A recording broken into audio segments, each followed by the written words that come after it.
ഒരു കാര്യം സത്യം പറയട്ടെ. എന്താ? പപ്പ എപ്പോഴും നോക്കിക്കൊണ്ടിരിക്കാൻ നല്ല ശേല. ആ കണ്ണും മൂക്കും പൊടിക്കൊമ്പ മീശയും എല്ലാം കൂടെ ഒരു അരിസ്റ്റോക്രാറ്റിക് ലുക്ക് ഉണ്ട്. മതി മതി മതി മതി, വർണ്ണിച്ചത് മതി.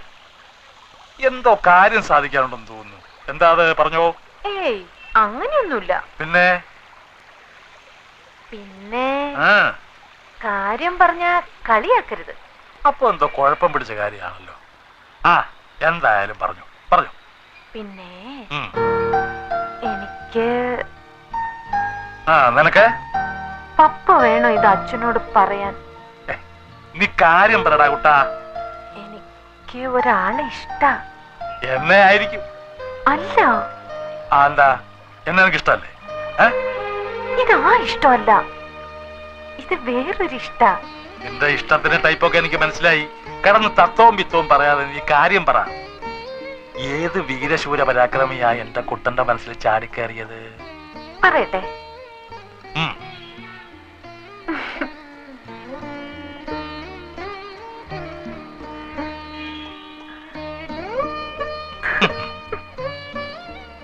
നിനക്കിഷ്ടപ്പെട്ടവൻ ഏത് മരക്കോന്തനായാലും ശരി, പപ്പായ്ക്ക് സമ്മതം. റെഡി? ആരാ പറ. അപ്പു.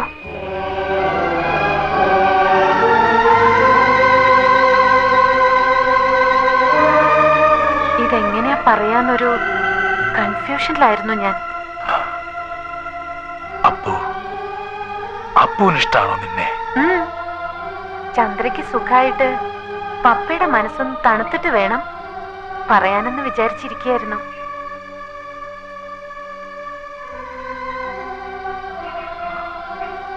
ചന്ദ്രയ്ക്ക് അറിയോ നിങ്ങൾ തമ്മിൽ ഇഷ്ടാണെന്ന്? ആർക്കും അറിയില്ല. ആദ്യം എല്ലാ കാര്യവും ഞാൻ പപ്പയോടല്ലേ പറയാ. പപ്പയല്ലേ ഇന്ന് വരെ എന്റെ എല്ലാ ആഗ്രഹവും സാധിച്ചു തന്നിരുന്നത്. ഇനി വേണം ചന്ദ്രയോട് പറയാൻ. എന്നിട്ട് പപ്പയും ചന്ദ്രയും കൂടെ വേണം ഇരവിക്കുട്ടി പിള്ളയുടെ ചെവിയില് ഈ മന്ത്രമോതാൻ. ചന്ദ്രയോട് ഞാൻ പറയട്ടെ? ഇപ്പൊ വേണ്ട. സാധാരണ കാര്യങ്ങൾ തീരുമാനിക്കുന്ന പോലല്ലോ ഇത്. ഇക്കാര്യം ആദ്യം പറയേണ്ടത് നിന്റെ അച്ഛനോടല്ലേ. ഞാൻ ഇരവി ഒന്ന് കാണട്ടെ. അവന്റെ മനസ്സിലിപ്പോ എന്താണെന്ന് അറിയണമല്ലോ.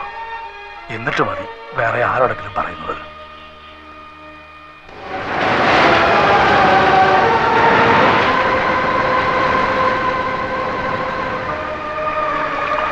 ഒരു മകൾക്ക് വേണ്ടി വഴിമാറിക്കൊടുക്കാൻ മറ്റൊരു മകളോട് പറയുക. അങ്ങനെ താനിതിന് കരുതാവൂ. എന്നോട് ഇങ്ങനെ പറയണം? ക്രൂരമായ ഒന്നാണ് ഞാൻ ആവശ്യപ്പെടുന്നത്. ഇഷ്ടപ്പെട്ട പുരുഷനെ മറ്റൊരാൾക്ക് വേണ്ടി കൈവിടാൻ, മറക്കാൻ പാപമാണ് ഞാൻ ചെയ്യുന്നത്. എനിക്കറിയാം. പക്ഷേ വേറെ വഴിയില്ല ഇരവി. ഒരു തളർച്ചയിൽ നിന്ന് കര കയറിയതേ ഉള്ളൂ. ഇനി ഒന്നുകൂടെ താങ്ങാനുള്ള ശക്തി എന്റെ മുഖമുണ്ടായെന്ന് വരില്ല. എനിക്കെല്ലാം മനസ്സിലാവുന്നുണ്ട്. ലേഖയോട് പറയാനുള്ള മനസ്സ്, ധൈര്യം ഒന്നും എനിക്കില്ല. ഉണ്ടെങ്കിൽ ഞാൻ അതിന് അനുവദിക്കില്ല. കോയമ്പത്തൂർ ഗാന്ധിപുരത്ത് തെരുവില് വിശന്ന് തലചുറ്റി വീണ് കിടന്ന എന്നെ താങ്ങിയെടുത്ത് വാങ്ങിത്തന്ന ഇഡലിയുടെയും ചായയുടെയും കടം പോലും ഇനിയും ഞാൻ വീട്ടിട്ടില്ല. പക്ഷെ അതുകൊണ്ടല്ല ഇതെന്റെ മോളോട് പറയാൻ അനുവദിക്കില്ല എന്ന് പറഞ്ഞത്. എന്റെ മോളുടെ മുമ്പില് അവളുടെ ഈ പപ്പ വളരെ വലിയൊരു മനുഷ്യനാണ്. ഈശ്വരനൊപ്പമാ അവളുടെ മനസ്സിൽ അവള് പപ്പയെ ഇരുത്തിയിരിക്കുന്നത്. അങ്ങനെ ഒരു മനുഷ്യൻ അവളുടെ മുമ്പില് ഇങ്ങനെ ഒരു കാര്യത്തിന് വേണ്ടി തല താഴ്ത്തുക, ഇതിൽ പരം എന്ത് വേദനയാ എന്റെ കുട്ടിക്ക് ഉണ്ടാവാനുള്ളത്? എല്ലാം എന്നെ ഏൽപ്പിച്ചിട്ട് ചന്ദ്രകുഞ്ഞിന്റെ വിവാഹം തീരുമാനിച്ചോളൂ. ഇരവി, തന്നെ ഞാനൊന്ന് തൊഴുതോട്ടെ.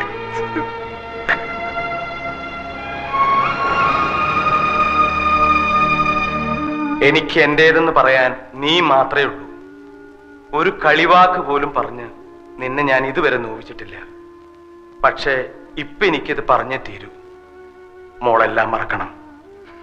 എല്ലാം ഞാൻ അവരോട് കൈ നീട്ടി വാങ്ങിയിട്ടേ ഉള്ളൂ. ഒന്നും തിരിച്ചു കൊടുക്കാൻ സാധിച്ചിട്ടില്ല. നിനക്കെങ്കിലും അതിന് കഴിയണം. എന്റെ മോള് നന്ദികേട് കാണിക്കില്ല എന്ന് ഞാൻ വാക്ക് കൊടുത്തു. അത് പാലിക്കണം.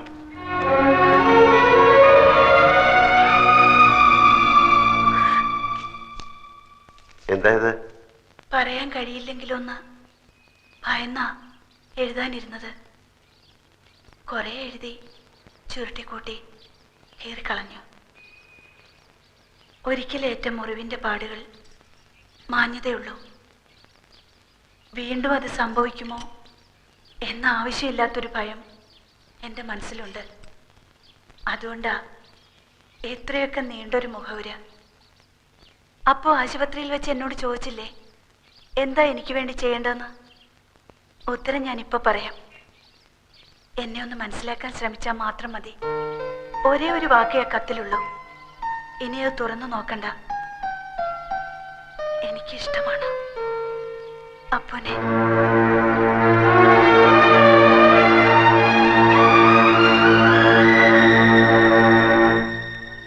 ആ അപ്പു എപ്പോഴാ വന്നേ?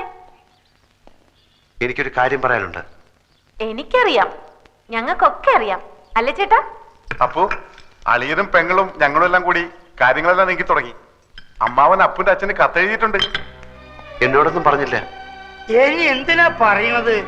പെണ്ണിനും ചെക്കനും ഇഷ്ടായ സ്ഥിതിക്ക് ബാക്കി കാര്യങ്ങളൊക്കെ ചെയ്യേണ്ട കുടുംബക്കാരാ. ചന്ദ്രയ്ക്ക് 1000 നാവാ അപ്പുനെ കുറിച്ച് പറയുമ്പോ. She's thrilled.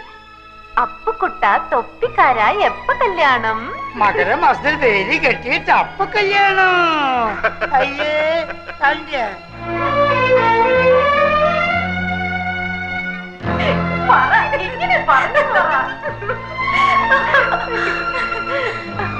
പറയാ.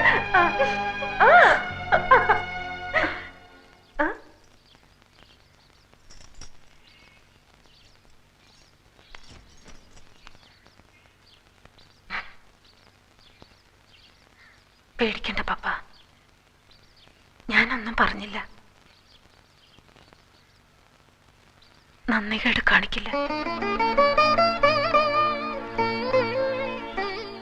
ദൈവാധീനത്തിന്റെയും കഷ്ടകാലത്തിന്റെ ഇടയിൽ കിടന്ന് നമ്മൾ ഒരുപാട് ഉരുണ്ട് കളിച്ചു, ഇല്ലേ നൂറേ? പടച്ചോന്റെ സഹായം കൊണ്ട് മാത്ര വലിയ പരിക്കൊന്നും കൂടാണ്ട് നമ്മൾ ഇവിടം വരെ എത്തിയത്. 5 അണയ്ക്ക് ഗതിയില്ലാത്തവൻ ആനയ്ക്ക് വില പറഞ്ഞ പോലെ അങ്ങ് പറഞ്ഞു പോയതാ. കിട്ടിയാ കിട്ടി, പോയാ പോട്ടെ എന്ന് പറഞ്ഞ് ആകാശം ഇടിഞ്ഞ് താഴോട്ട് വന്നാലും തലയിൽ താങ്ങാമെന്നൊരു ധൈര്യമായിരുന്നു ഇതുവരെ. കാരണം നഷ്ടപ്പെടാനൊന്നുമില്ലായിരുന്നല്ലോ. പക്ഷെ ഇപ്പോ എന്തൊക്കെയോ നഷ്ടപ്പെടാനുണ്ട് എന്നൊരു തോന്നൽ. വലിയ മിടുക്കനാണെന്ന് ചിലപ്പോഴൊക്കെ ഞാൻ സ്വയം കരുതിയിരുന്നു. പക്ഷെ ഇപ്പം മനസ്സിലായി, നമുക്ക് നിയന്ത്രണമില്ലാത്ത ചിലതൊക്കെ നമ്മളിൽ തന്നെ ഉണ്ടെന്ന്. അവിടെ ബുദ്ധിക്കും സൂത്രത്തിനും ഒന്നും സ്ഥാനമില്ല. നമ്മുടെയൊക്കെ മനസ്സിന്റെ കാര്യമാണ് ഞാൻ പറയുന്നത്. പൊള്ളിച്ചുകളികൾക്കിടയിൽ അറിയാതെയും പറയാതെയും എങ്ങനെയോ ഇഷ്ടപ്പെട്ടു പോയതാണ് ലേഖയെ. ഒരു നുണയിൽ നിന്ന് രക്ഷപ്പെടാൻ മറ്റൊരു നുണ പറഞ്ഞ് ഒടുവിൽ ഊരാക്കുടുക്കായപ്പോൾ ഒരു ജീവശ്വാസം തന്നവളാണ് ചന്ദ്ര. ആർക്ക് നേരെ ഞാൻ കണ്ണടയ്ക്കുക? ആരോടെ ഞാൻ ഇനിയും കള്ളം പറയാ? എനിക്കറിയില്ല. ഒരു തീരുമാനം എടുക്കാൻ കഴിയുന്നില്ല. പക്ഷെ എന്നും എല്ലാരെയും സന്തോഷിപ്പിച്ചുകൊണ്ട്, എന്നെന്നും സ്വയം ചതിച്ചുകൊണ്ട് ആർക്കും ജീവിക്കാൻ കഴിയില്ലല്ലോ. എനിക്കും അതിന് കഴിയില്ല.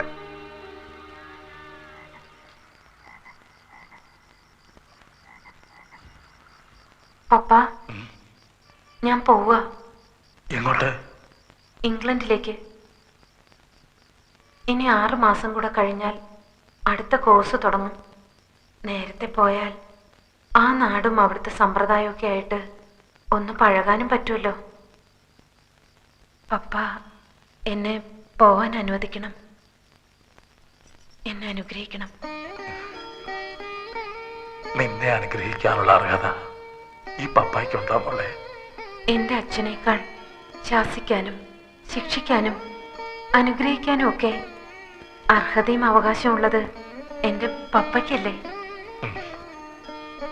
എന്റെ മോക്ക് നല്ലതേ വരൂ. ആരോടും യാത്ര പറയാനൊന്നും ഞാൻ നിൽക്കുന്നില്ല. ആ ജോലി അച്ഛനെ ഏൽപ്പിക്കുകയാണ്. എന്റെ മോള് ഒരുപാട് സങ്കടപ്പെടുന്നുണ്ടല്ലേ? ഏയ്, എന്തിന്? ഉള്ളു മുഴുവൻ വിങ്ങിപ്പൊട്ടിയിട്ട് മുഖത്തൊരു ചിരിയും തേച്ച് പിടിപ്പിച്ച് നടക്കണം നിന്നെ കാണാൻ അച്ഛന് വയ്യ. ഒന്ന് കരഞ്ഞൂടെ നിനക്ക്, ആരും കാണാതെ?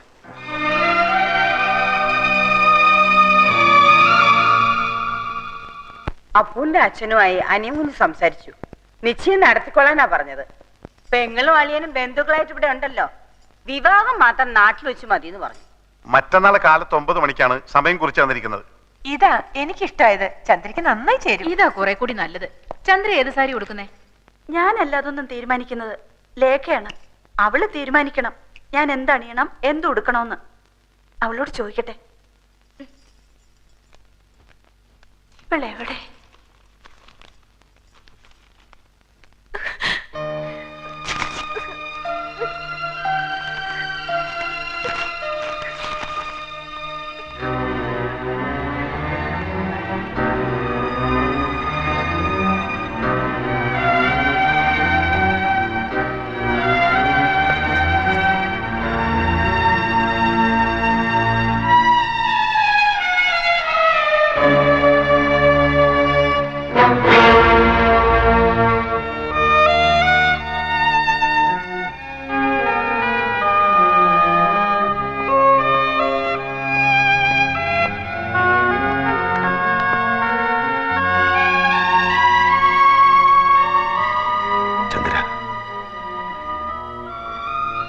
എന്നെ ശപിക്കരുത്.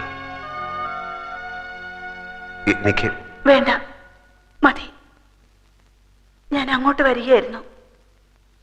ഇനിയൊന്നും എന്നോട് പറയരുത്, പറഞ്ഞു കൂടുതൽ നോവിക്കരുത്. സ്നേഹിച്ചവരെ പിരിയുന്നതിന്റെ വേദന എനിക്കറിയാം. ഒരിക്കൽ അനുഭവിച്ചവളാണ്. അന്ന് ഞാൻ പ്രാർത്ഥിച്ചിരുന്നു മറ്റൊരാൾക്കും ഈ അനുഭവം ഉണ്ടാവരുതെന്ന്. അത്ര വലിയ പാപമൊന്നും ചെയ്തിട്ടില്ലാത്തത് കൊണ്ടാവാം വൈകും മുമ്പ് പ്രായശ്ചിത്തം ചെയ്യാനുള്ള അവസരം ഈശ്വരൻ എനിക്ക് തന്നത്. നിറഞ്ഞ മനസ്സോടെയാണ് ഞാൻ പറയുന്നത്. അപ്പൊ ലേഖയുടേതാണ്, ചന്ദ്രയുടേതല്ല. അപ്പൊ എന്റെ കൂടെ വരൂ.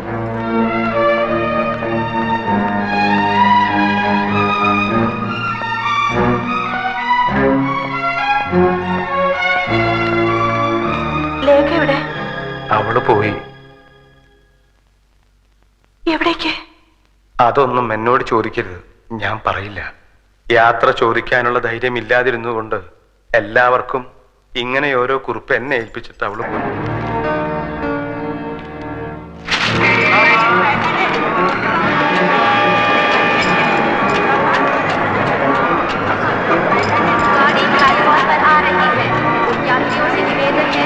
प्लेटफॉर्म के किनारे से दूर रहें।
देखा